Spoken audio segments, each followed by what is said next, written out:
Uchaguzi wa vyama mwaka huu ni uchaguzi wa Wazanzibari, ni maamuzi ya Wazanzibari kuinusuru nchi yao, kuirejesha mikononi mwao. Lakini sababu ya Wazanzibari kuamka ni kwa sababu yenu,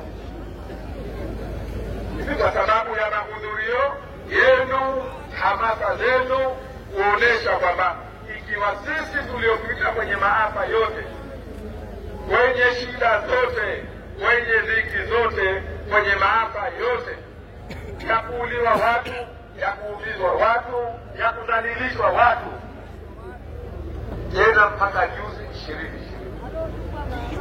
2020, ikiwa sisi tumesimama kuendelea na dhamira yetu, kuendelea na harakati zetu, haya mahudhurio yalikuwa kama yanawafuta wengine. Wanauliza, wewe unashindwa nini? Ndio maana nasema, na naomba nirudie tena, mwaka huu tunakwenda kuandika historia. Othman Masoud anakwenda kupata kura za urais kutoka wajumbe wa kamati kuu wa Chama cha Mapinduzi.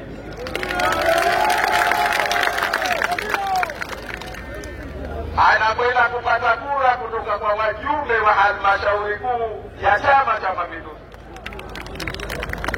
Anakwenda kupata kura kutoka kwa makada wa Chama cha Mapinduzi. Anakwenda kupata kura kutoka UVCCM. Anakwenda kupata kura kutoka kwa viongozi wa mikoa na wilaya wa Chama cha Mapinduzi. Kama hawaamini, hawa wengine wanajania jogoo mpaka wajigonge. Kama jogoo mpaka ajigonge, akishajigonga bwana anaila kujikuja atajinyea.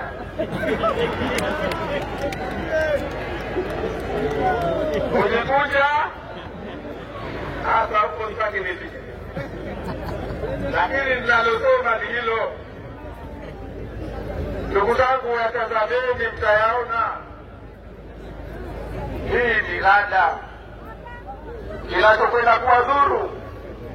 Nasema makamu mwenyekiti hapa, kinakwenda kuwadhuru nia zao, khiana zao walioyafanya yote. Tukayabeba, mzee wetu akatuongoza, tukayabeba kwa sababu ya nchi.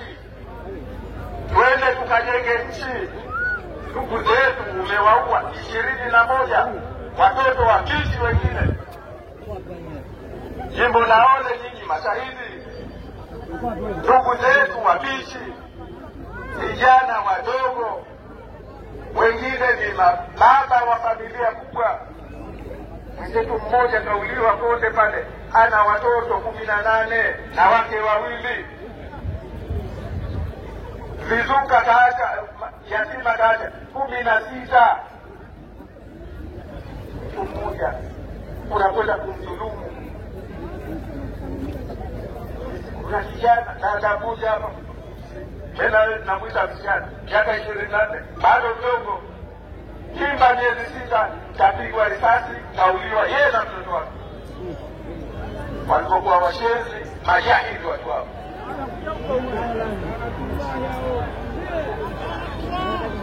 Majimbo yote wameiba.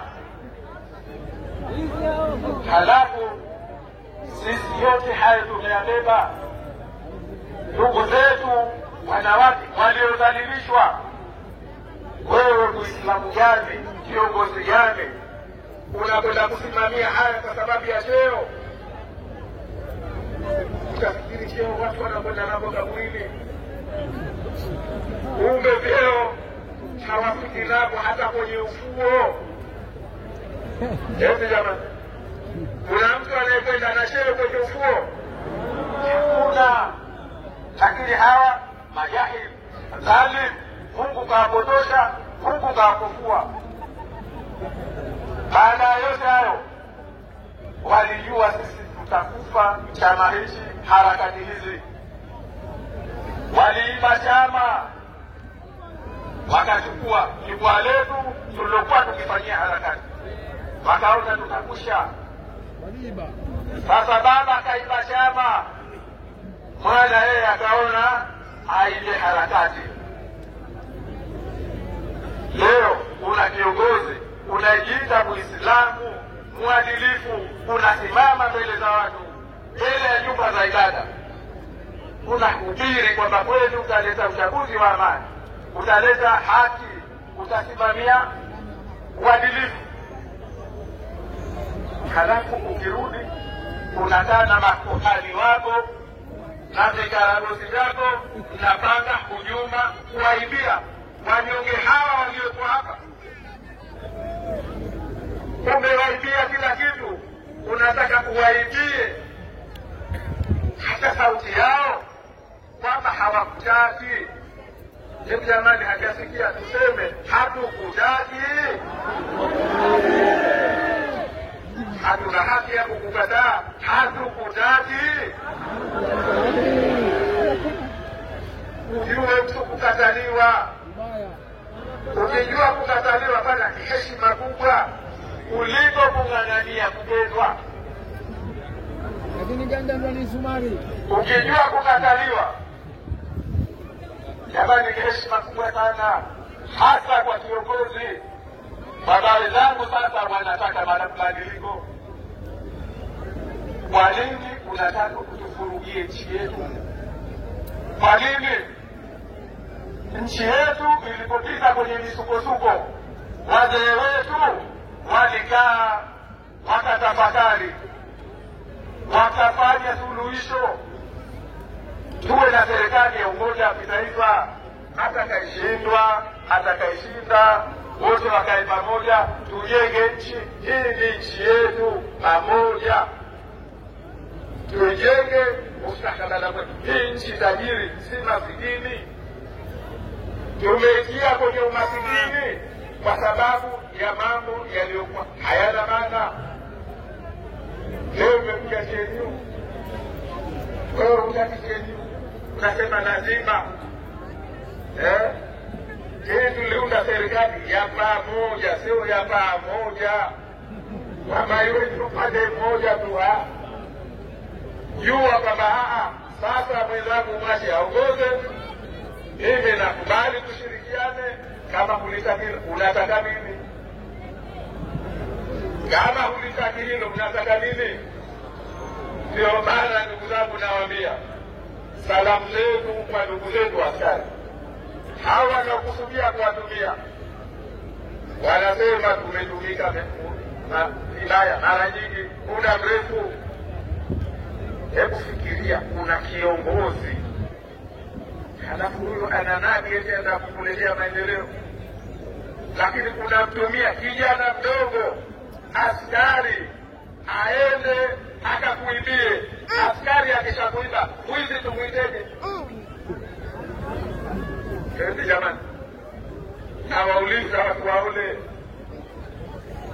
huyo askari na yeye akishakufanywa mwizi na kiongozi anapanga mipango, askari ndio ende akakuibie huyo mwizi katika nchi hii, yeye atakuwa nani?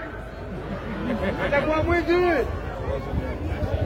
Ndugu zetu wanasema sasa hayo mwisho, sasa hayo mwisho. Mwende mkapige kura kwa amani, mwende mkapige kura mkiwa na imani. Sisi ni washindi, tunakwenda kulinda ushindi wetu. Hawana yao moja tu, asibaki mtu nyumbani, maana nyongeza waliweza kwenye fungu. Hawa hawana fungu. Au wakuamini? Hebu niambieni hizo kura za sehemu ziko wapi?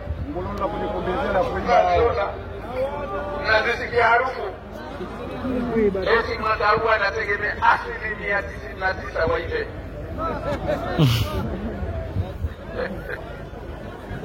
Mnajua kama ameishiwa nini? Mnajua kama ameishiwa? Wameishiwa kweli kweli.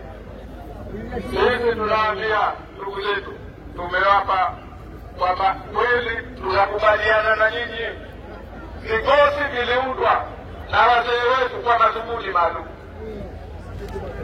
viliundwa kwa madhumuni maalum ya kuilinda nchi hii.